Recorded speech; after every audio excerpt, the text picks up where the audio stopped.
Daf Gimel Amud Beis will begin Gimel and Amud Aleph, 5 lines from the bottom. Baminei Rabbi Rebbe, he asked Rabbi the following shayla. Now we learned by Hofstedter, the Malach of Hofstedter involves an akira, lifting up from a stationary position, taking it out, and putting it down, hanocha, in a stationary position. So he asked him the following shayla. Does in this case, is it considered like there is an akira and hanocha? If somebody put on his friend, he put on his back, for instance, he put him with food or drink. Rashi says it's just an example of a more common occurrence. But let's say Reuven, for instance, put on Shimon's shoulders, put on his back, food and drink. So Shimon did not do anything. He didn't pick it up. He had it now put on to him. He was laden with it. And now he starts to walk. And he now walks out with it. He walks out with it on his back. He takes it outside.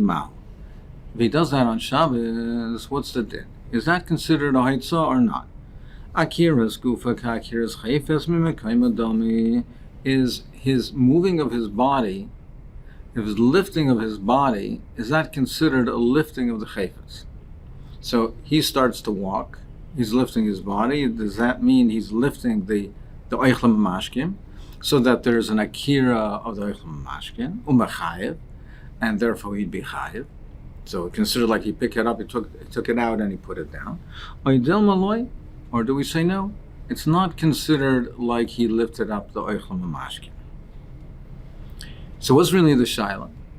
I mean, if a person has on a table and he lifts up the table and the table has on it oichlem mashkin, has food on it. If he lifts up the table, it's considered like he's lifting up the oichlem mashkin. If he lifted up the table, he lifted up the oichlem mashkin as well. So what's the shayla over here? So the way the Chazon Ish learns it seems to be as follows. The oichlem mashkin are on the person. And the person starts to walk. Is starting to walk, does that mean it's an akira? And he's lifting himself up and lifting himself up and lifting up the oichlem mashkin? Is that what it means? Or no, or do we say that it's not really considered like he is lifting himself up? The starting to walking is that it's not lifting himself up, it's just the beginning of walking. And it's not considered like lifting and lifting the chayfetz as well. So over here, when all he does is, he didn't lift up the oichlem mashkin, it was put on his back, he just started to walk. Do we say that the akira of his body, meaning the movement of his body, he starts to now move from its stationary position, is that considered like it's also lifting up the chayfetz and he did an akira? More answers, it's chayiv, and it's not doime liyodai. It's not compared to a hand. What does it mean it's not compared to a hand? Meaning, we say that by a hand, or in the case of the person's hand, and if the ani is outside, and he sticks his hand inside, and the balabayas puts something into his hand. So we had that case in the Mishnah, that the ani sticks his hand inside, the balabayas put something into his hand, the ani took it out. So what happened in that case? We say that Shneim Peturim. The balabayas did the akira, the ani now took it out and he did the hanocha. So we said in that case that neither of them are chayiv in the raisa, because neither of them did a complete malacha with akira and hanocha. The balabayas lifted it up. The ani had his hand stretched inside. He put it into the ani's hand, and the ani took it out. So the balabayas did the akira, and the ani did the hanocha. Shneim Petur. Now, if we say that akira's gufa is ka'achira's chayfetz, well, why don't we say that it was in the ani's hand? So why isn't that just like our case over here? where Reuven put something, the food, on Shimon's back. Shimon starts to walk. We're saying that isn't a akira. Well, why don't we say, well, the balabais put something into the ani's hand. Now, when the ani starts to move his hand and bring it out, why don't we say the ani now did the akira, and now he's doing the hanocha? Why don't we say that the ani is chayav because he did the whole malacha?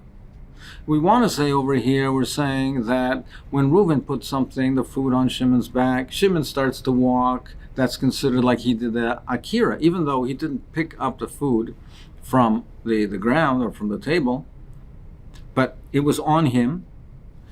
It was considered stationary on him. That was considered his resting place. He starts to walk. He does the akira. Well, why don't we say the same thing by the ani? He has his hand inside.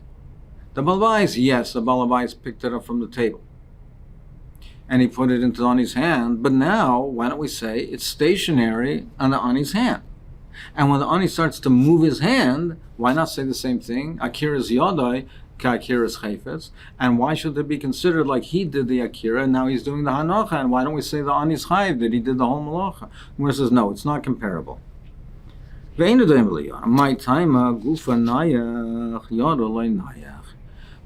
when Reuven is standing, Shimon puts something onto Reuven.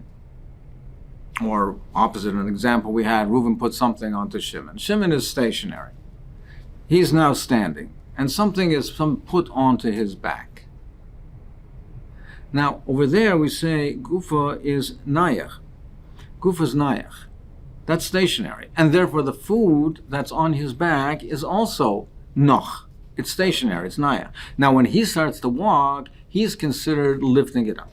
He's considered picking it up. But a hand suspended in midair, if the ani is outside and now he sticks it inside, that's not considered stationary. It's not resting on the ground. So therefore the akira is the balabais' akira, where he lifted up from the table. Putting it into the hand, that's not considered nach. That's not considered munach. So the ani taking it out, there's no akira. The akira is lifting it up, being accurate from a stationary position. A hand, where the hand and the body is in the same rishus, the body is the feet are on the floor, on the ground, and the hand is part of the body.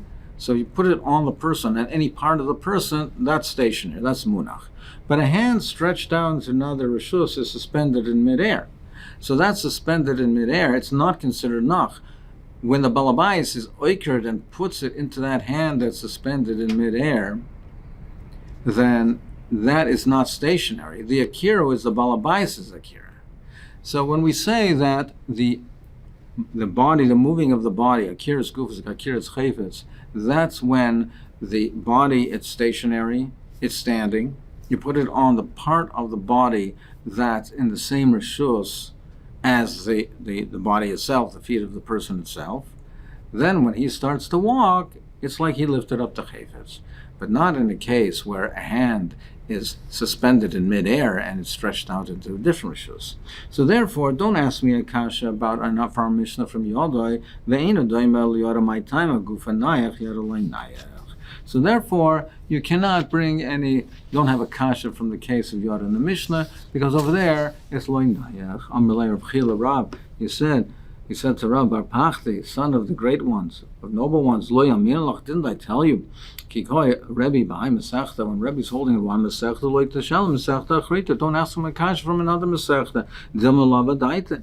Because maybe he's not holding the Masechta, maybe he doesn't have the proper answer, and you'll embarrass him. Do you love the Rebbe Gavarabba? Do you love the Rebbe Gavarabba? Not for the fact that Rebbe was such a great person, because after you would have embarrassed him. Mishal Shinui to love Shinuyim, and he perhaps would have given an answer that's not quite right. But however, Lamaisa, he is such a great person. Hashtam Yeshapir Mishanilach, and he gave you the proper teretz. If a person was mibayd before Shabbos, so he had laden on him, was on his shoulders, on his back, he had food and mashkim, and then comes Shabbos, he now takes it outside. He walks outside with it on his shoulders. He walks outside with it. When Shabbos came in already, chayev. He's chayev. Why? Because it's not comparable to his hand that's suspended in a different rishus. So you see the difference is that if his body is stationary and you put it on a part of his body that's with him, in the same rishus with him when he's stationary, when he starts to move, that's considered an akiras chayfetz. Akiras gufas ka akiras chayfetz. But not a hand that's stretched out and suspended in midair, that's in a different rishus. So this points out that we say mishachashecha chayev, it must mean that he was in a stationary position when Shabbos, on the onset of Shabbos.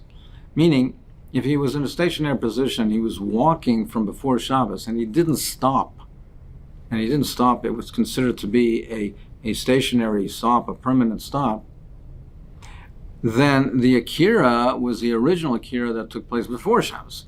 It has to be that he was Oimid Lafush, he came to full stop when Shabbos came in, and now when he starts to walk, and he walks outside with it on Shabbos, he did an Akira on Shabbos, and a Hanoch on Shabbos.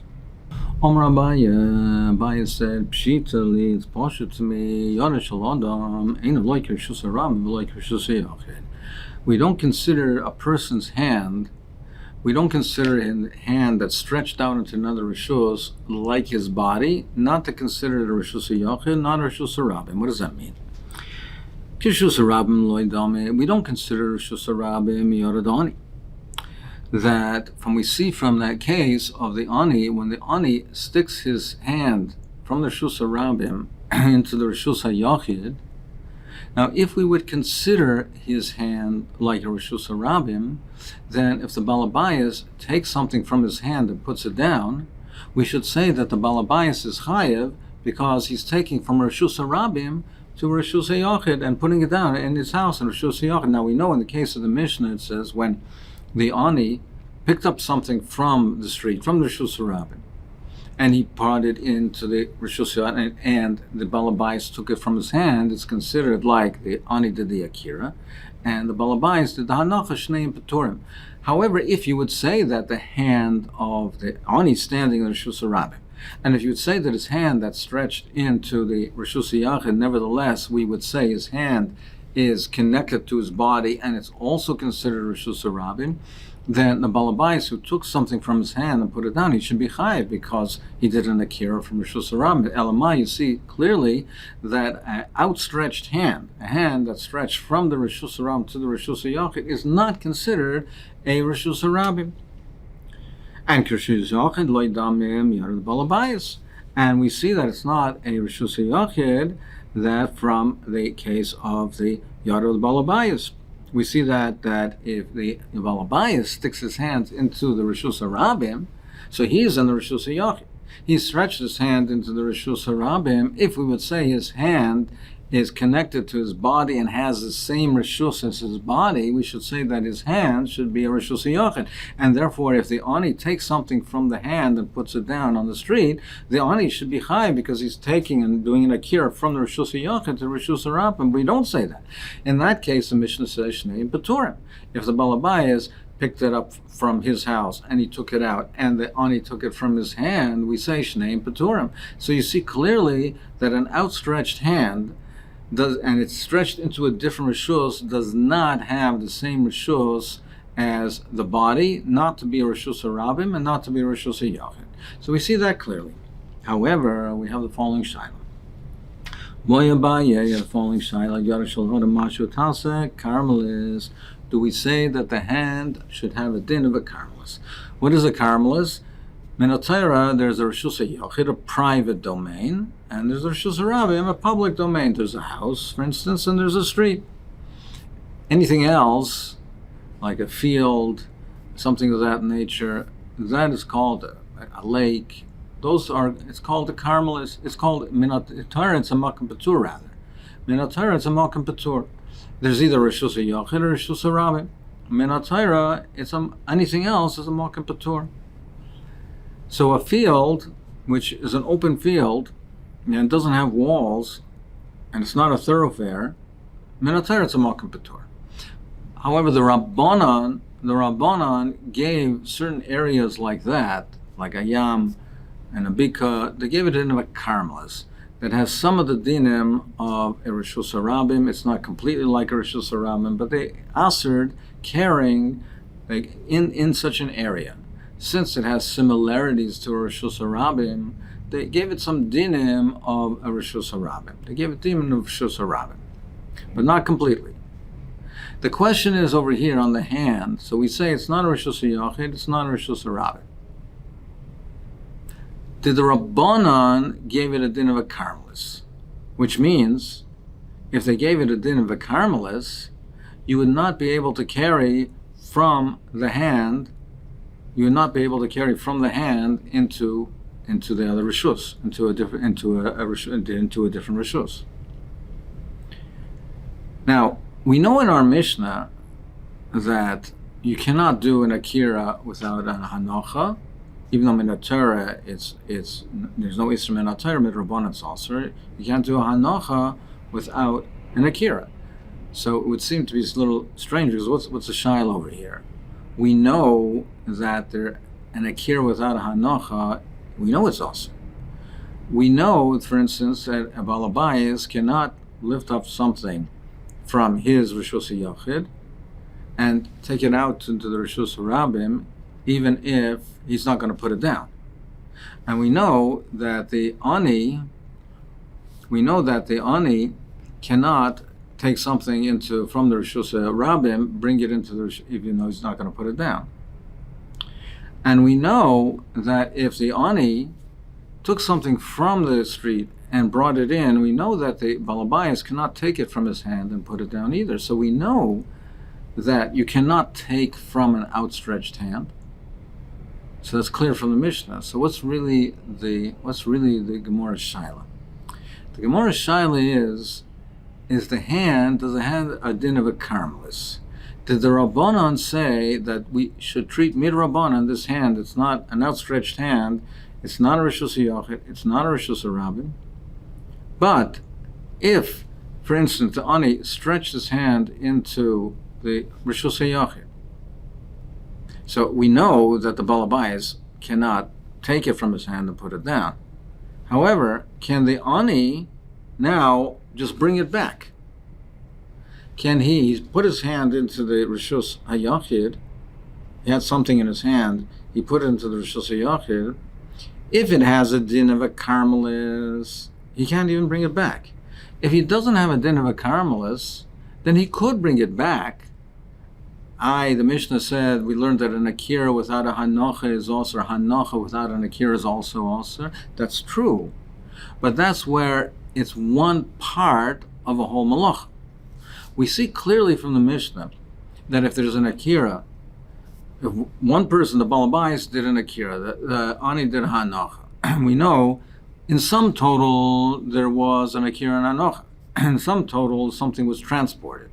The Rabbanan said, anyone who does even one part of that carrying, of that transport, it's also midrabanan, it's patra v'los.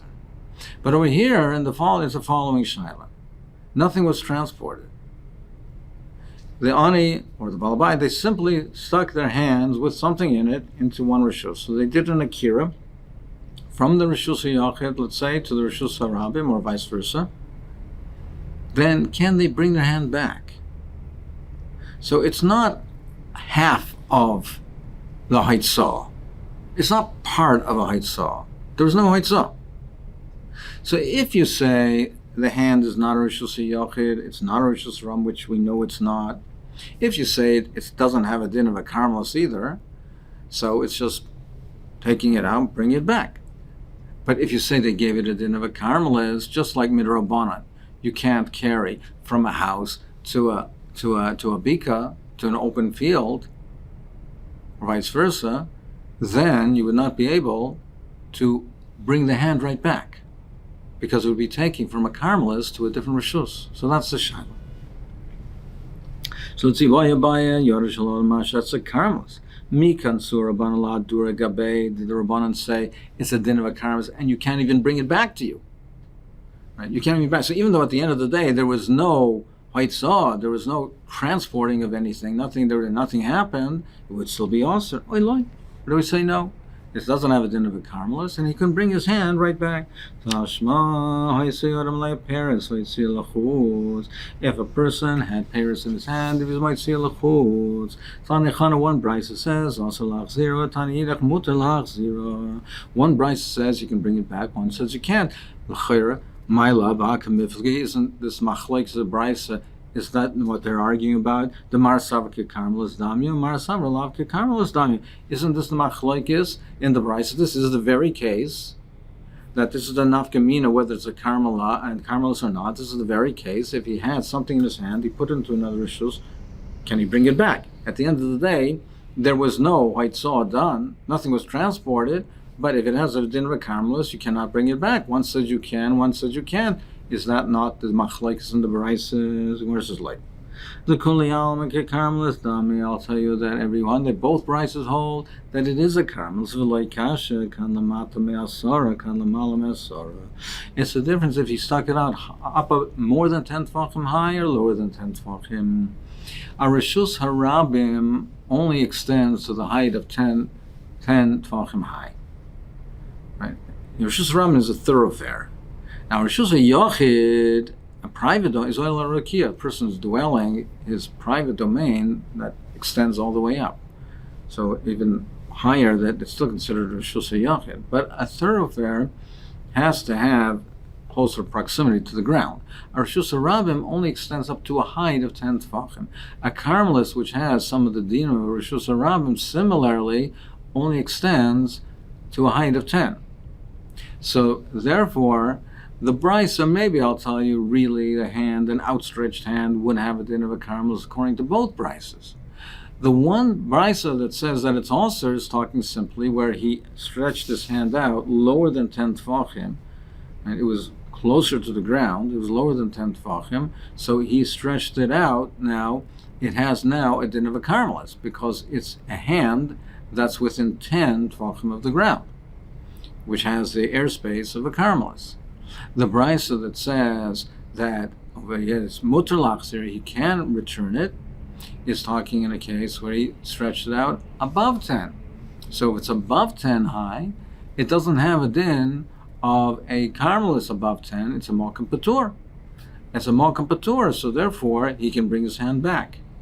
So the machlokes rishonim, does it mean it's only that he can bring his hand back, or does it mean even that he can, even lachatchila, take it out into a place above 10 because it's a malkam patur? Taisus implies that it's mutter, other rishonim say that it's also. But in any event, if he stretched out his hand, whether he should have or shouldn't have, whether he stretched out his hand and it's higher than 10, over there, his hand, Lamaisa, is not in a carmelis, he's in a malkam patur, so he can bring it back. So really, I'll tell you perhaps that both brises hold that his hand is a carmelis. The brisa says that it's mutter lahach zero, is talking where it's above 10. So that's one possibility. The Gemara is going to go through different possibilities to resolve this apparent contradiction in the brises. I'll give you another possibility, another teres. Then in both cases, tongue is below and it's not a carmelis. Well, if it's not a carmelis, why should it be also lach zero? Why should it be also to bring it back? It makes a difference if he stretched out his hand before Shabbos or he stretched out his hand on Shabbos. That's the chilik. If he did it now, at the time when he stretched out his hand, it was not Shabbos yet, so he did not do any isser by stretching his hand back, stretching his hand out rather. Now, what he should have done is before Shabbos, he should have brought it back. But that's something where a lack of an action. He didn't do anything wrong per se. There was an omission on his part. There was an omission. He should have brought it back, but the stretching out of his hand was done midbay yom. It was done before Shabbos. So lo yikansur rabbanan. But if he stretched out his hand on Shabbos, then he did something wrong. He did an Isser by stretching out his hand. Kansu Rabbanan, they gave it a knas, and they said you can't bring it back. Meaning, if it would have a din of a karmelis, it wouldn't make any difference. If he did it mi by joim, if he put out his hand mi by joim, and we put out mechashech. If it had a din of a karmelis, just like if you find something in a field, in a karmelis, doesn't make a difference when that object was placed into that field, whether it was on Shabbos or before Shabbos. You cannot take that item and bring it into your house. You can't take that item and bring it into your house because you're taking from a karmelis to Rishus Yachid. If his hand had a din of a karmelis, it would make no difference whether his hand was stretched out mi by jaim or mishachashecha, even mi by jaim. You can't take from a karmelis to the Rishus Yachid. But perhaps I'll tell you that both brises hold it's not a karmelis. His hand's not a karmelis. So why does the brises say that it's also to bring it back, that to bring his hand back inside? Because it's talking in a case where it's not a karmelis, but it's talking where he did it on Shabbos. He stretched out his hand on Shabbos. That's a knas. The Rabbanan gave him a knas, and they said a knas, we fine you, and therefore you cannot bring it inside. Just the opposite. If he stretched it out mi by jaim, it's true that he did something wrong, right? He did actively something wrong by stretching out his hand on Shabbos. But it's true that the violation was greater, but the consequences are also greater. If he stretched out his hand on Shabbos, and if you're not going to let him bring his hand back, so he might find it very difficult to hold his hand out there, and he might ultimately bring his hand back in. And he might rather not bring his hand back, but he might, if you do not allow him to bring it back in, he might find it very difficult to keep his hand stretched there, and he might drop it. And if he drops it, if he stretched out his hand on Shabbos, and if he drops it on Shabbos, then that is a complete malach havayitzah. That's a complete malach havayitzah. He would have done an akira and an hanocha. So the consequences are more severe. I should say just the opposite. If he stretched out his hand on Shabbos, so he did an akira, and now if you're not going to let him bring it back in, he's going to have his hand stretched out over there. He might find it too difficult to keep it up, to hold it there. He might put it down. And if he puts it down, there's a hanocha, he'll be chayiv. Then it's a malacha. He'll be chayiv achatas. Whereas if he stretched it out mibayid yaim, over there, perhaps over there we should say that over there, no, we cannot bring it back in. Because the consequence, yes, the act is not so severe. It's only a violation of omission. He didn't bring it back before Shabbos. But the consequences are less severe over there because he's less severe because if he does put it down, there's no chatas over there because the akir was done mibayid yaim. So there is a svara to say just the opposite. Now, so why don't we say Ibrahim Mistabra? Mibayid yaim di sharele loyosle dechiv chatas lektesu rabbanon. Mishachashecha di sharele, if he puts it down, also b'dechiv chatas lektesu rabbanon. Loika mashin and haki tifshid rabibi. And from the fact that we don't say this, we don't apply this svara, we don't say that where the consequences are more severe, there's less reason to make exer. We say where the violation is more severe, we make a knas. We make the knas. We don't say where the consequences are more severe, we don't make the knas. So that from the fact that we don't apply the svara, we can now resolve the following question that Rabbi had, which we'll, Bez Hashem, see in the next year.